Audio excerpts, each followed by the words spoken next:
মাটি সহ্য করতে পারেনি, রাগে ফেটে গিয়ে তাকে গিলে ফেলল। একসময় সে বলেছিল, এই সব আমারই কষ্টে, আমারই জ্ঞানেই অর্জন হয়েছে। কিন্তু এক রাতেই পৃথিবী বদলে গিয়ে তার রাজপ্রাসাদ আর ধনসম্পদ সহ গ্রাস করল তাকে। কি করে এক মানব এত ধনে মোহিত হল যে মাটির ক্রন্দনও সে শুনল না?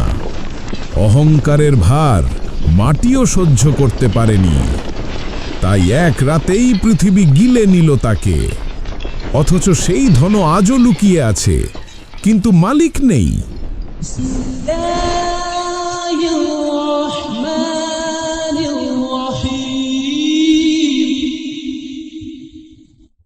কারুন ছিল ধনী, এত ধনী যে তার প্রাপ্য ভেবে মানুষ ঈর্ষা করত।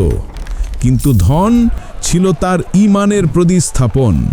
অথচ আল্লাহই তাকে ধন সম্পদ দিয়েছে, কিন্তু সে কৃতজ্ঞ হল না। বরঞ্চ সে বলেছিল, এই সব আমারই কষ্টে, আমারই জ্ঞানেই অর্জন হয়েছে।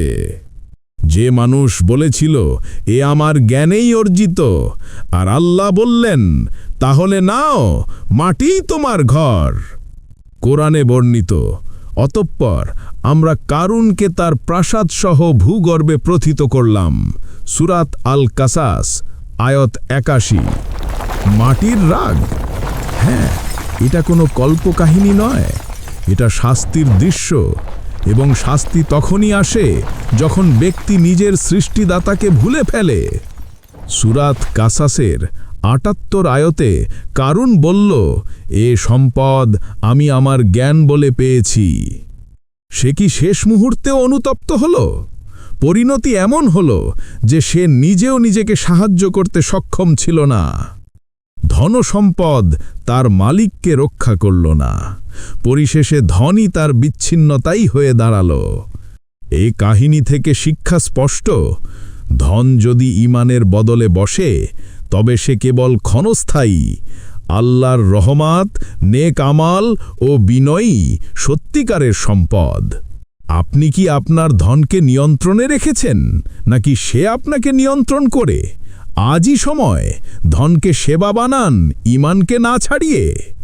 মাটির রাগ কেবল কারুনের জন্য ছিল না, এটা সকলের জন্য সতর্কবার্তা। ফলো, লাইক, কমেন্ট করুন যেন এমন আরও কন্টেন্ট আপনার কাছে পৌঁছে যায়।